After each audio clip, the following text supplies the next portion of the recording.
Before I introduce Assembly Minority Leader Brian Cole, one of the biggest advocates for the Second Amendment in New York State, I want to tell you something. Did anybody see the governor's press conference last night? No, when he revealed one of the amendments for the SAFE Act is? No, you guys didn't see this?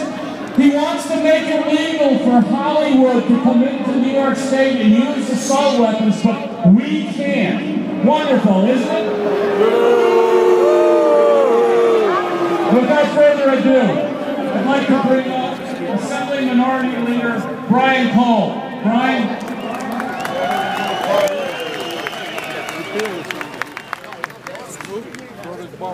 This is America. You are Americans. You are patriots that took time out of your day to travel here to the state capitol to send a message to that building right over there that it's about the United States citizens and protecting their rights as guaranteed by our Constitution. It is now time to repeal this law.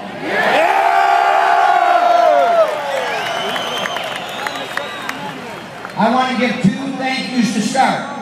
One, all of you that have made the trip, let's give a round applause, cheer, stomp your feet for the man that helped put this whole thing together, Tom King and the New York State Rifle and Pistol Association.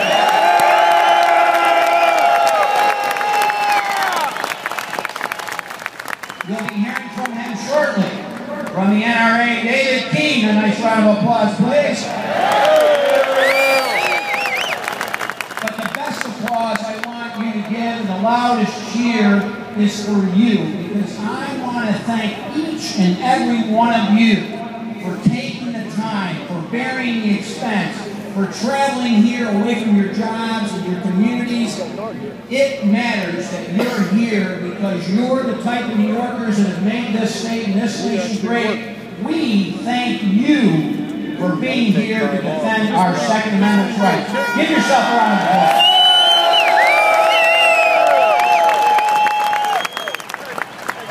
There's a lot of people that want to speak to you after me. But I want to tell you that the time that I've served in public service, this is probably one of the most egregious acts by a government that I've seen in defying our nation's history. And you being here today, this is not a SAFE Act, it's the wrong act, not only for New York, but for the United States of America.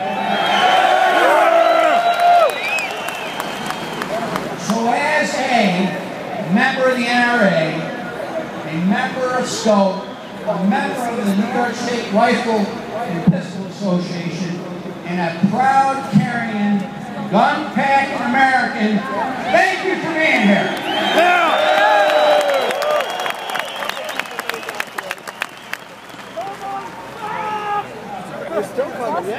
Hey, thank you.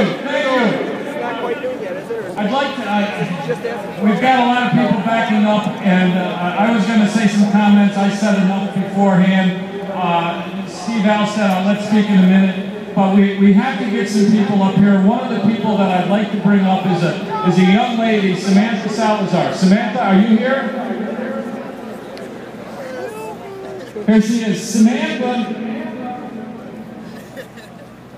is a shooter, a student, and is an NRA scholarship winner from West Seneca, New York. And she has a few things to say to the ladies in the audience. Hello, everyone. I would like to thank SCOPE for giving me the opportunity to voice all of our opinions to our governor, our Senate, and our Assemblymen and women. This is the 5th year I have attended this event because I always wanted to educate our elected representatives about where we stand with firearms and our Second Amendment. But yet, I want to say that before, when I was growing a child, I was taught to fear guns, that guns were bad, and that anyone who possessed guns were bad people. This false education made me afraid of firearms, until my family and I were exposed to the shooting community. A community where firearms were used in a positive, safe, and responsible manner. The fear that was once instilled by me by the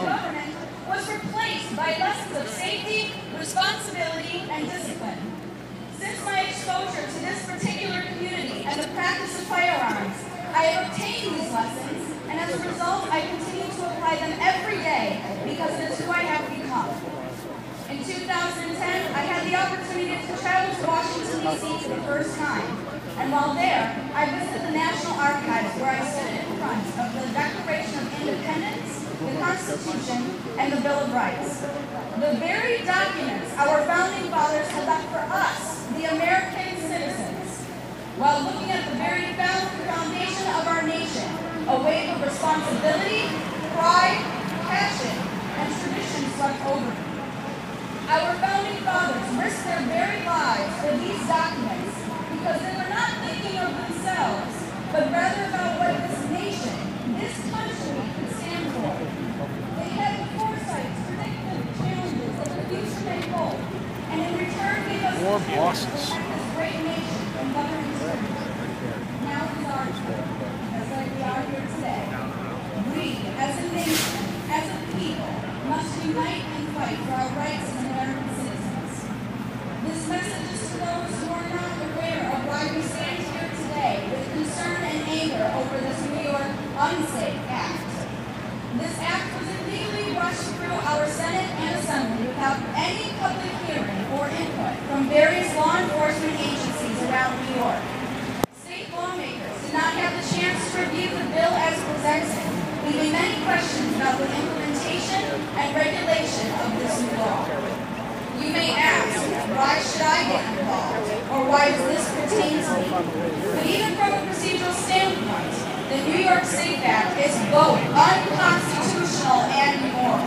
Do not allow your government to chisel away the very core of this great nation. As we all know, freedom does not come free. Thomas Jefferson wrote, "Government big enough to supply everything you need is big enough to take away everything you have." The course of history shows that if government grows, the liberty decreases from the people. I thank those who have changed their daily, even monthly schedule to dedicate both their time and energy in voicing our support for the Constitution and the Second Amendment. Through thick and thin, we have banded together to ensure that our voices are heard and our rights remain intact. To Governor Cuomo and other legislative leaders who have voted for this act, you have wronged the law-abiding citizens and have continued to do so for your own political aspirations and gain. You thought that once this act was passed, you would not make a sound, but you were wrong. We are fighting, and we will continue to fight, just as our founding fathers have done. Thank you.